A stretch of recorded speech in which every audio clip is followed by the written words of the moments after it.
주님께서 여러분과 함께 마르코가 전한 거룩한 복음입니다.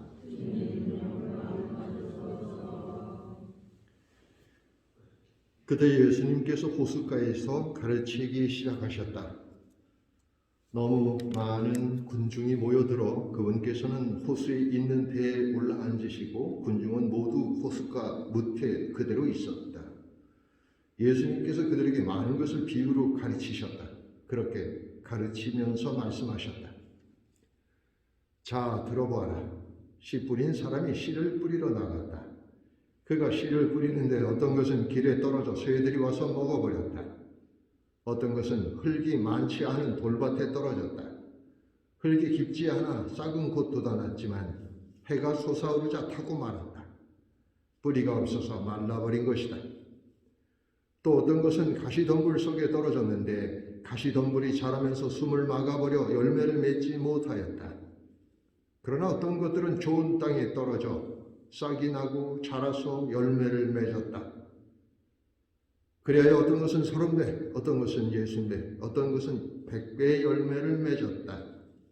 예수님께서는 이어서 말씀하셨다. 들을 귀 있는 사람은 들어라.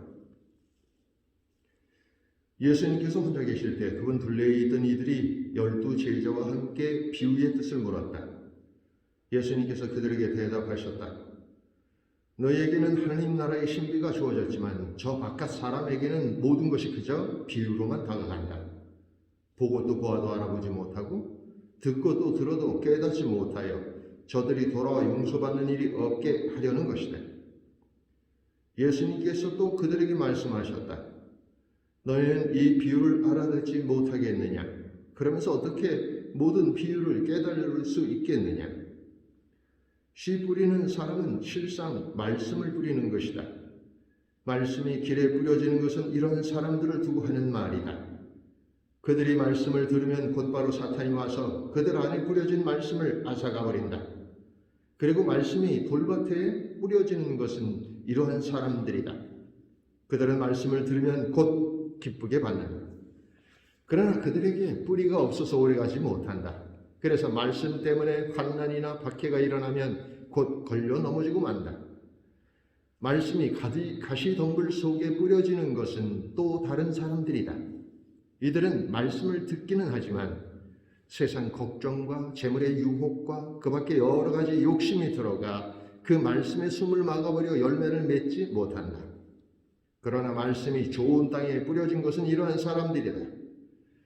그들은 말씀을 듣고 받아들여 어떤 이는 30배, 어떤 이는 60배, 어떤 이는 100배의 열매를 맺는다. 주님의 말씀입니다.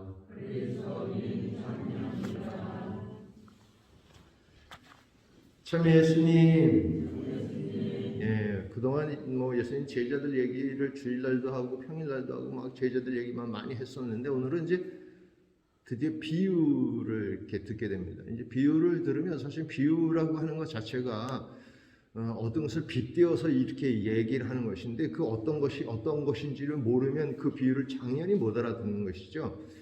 오늘 복음에서 보면 예수님께서 혼자 계실 때 그분 둘레에 있던 이들이 12 제자와 함께 비유의 뜻을 묻자 예수님께서 이렇게 말씀하십니다. 너희에게는 하나님 나라의 신비가 주어졌지만 저 바깥 사람에게는 모든 것이 그저 비유로만 다가간다. 그래서 봐도 못 알아보고 들어도 못 알아듣는다. 이제 그런 얘기를 합니다. 그것도 그런 것이 예를 들자면 똑같이 씨 뿌리는 비유를 들었다고 칩시다. 근데 신앙을 갖지 않은 사람들은 도저히 그 씨가 하느님의 말씀을 비유하는 것이라는 것을 알지 못하죠. 왜냐하면 하느님의 말씀을 모르니까. 그러니까 적어도 하나님의 말씀을 듣는 사람들, 하나님의 말씀을 가까이 하는 사람들, 하나님의 말씀과 함께하는 사람들만이 이 비유를 알아들을 수 있는데 그렇다고 해서 이 비유를 모두가 다 알아듣는가? 그런 것도 아닌 것 같아요. 왜냐하면 이어서 예수님께서 그들에게 너희는 이 비유를 알아듣지 못하였느냐? 어떻게 이 모든 비유를 깨달을 수 있겠느냐? 이제 이렇게 힐난을 하시는 것으로 봐서 예수님의 제자들도 잘 못 알아듣는 거죠. 예수님의 말씀을 예수님과 함께 말씀이신 예수님과 함께 있는데도 못 알아듣는 거죠. 그러니 얼마나 답답하시겠습니까? 근데 중요한 것은 말이죠. 이 비유도 그렇고 하나님의 말씀도 그렇고 성경도 그렇고 모든 것이 우리의 지혜나 우리의 능력으로 알아들을 수 있는 게 아니라는 거예요. 성경 자체가 우리가 이제 성경을 정의할 때 하느님의 성령으로 말미암아 인간의 언어로 쓰여진 말씀, 이거가 이제 성경인 건데, 성령으로 말미암아서 쓰여진 것이라면 그것을 해독하고 읽고 이해하고 깨닫고 알아듣는데도 성령이 필요합니다.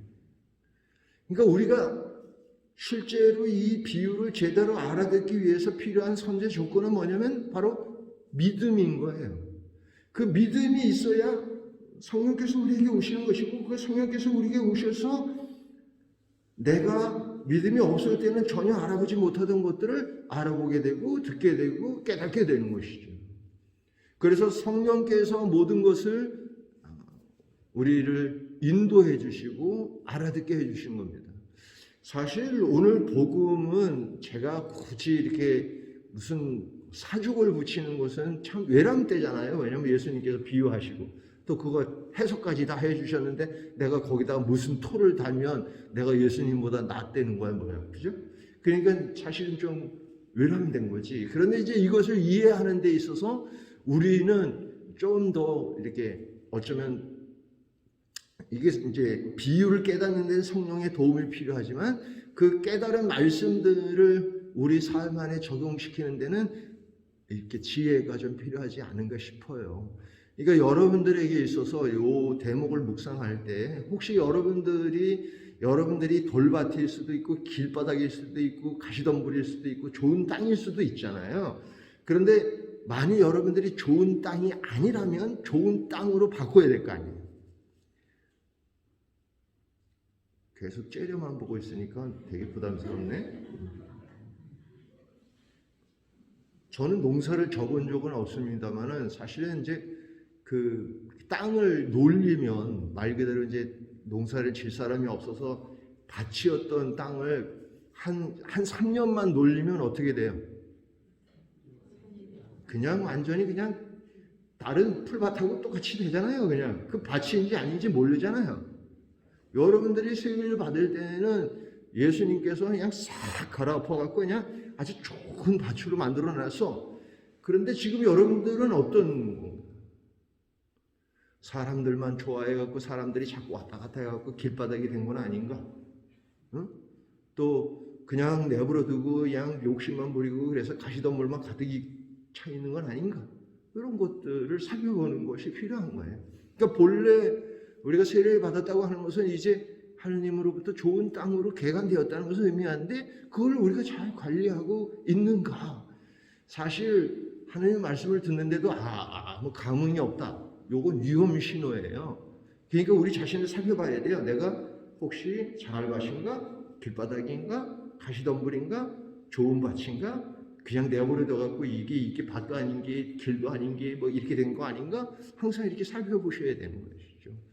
그러니까 오늘 복음은 예수님께서 잘 이렇게 해석해 주셨는데 그것이 우리한테 어떻게 적용될지는 우리 스스로가 자꾸 살펴보아야 한다. 이런 말씀입니다. 아멘.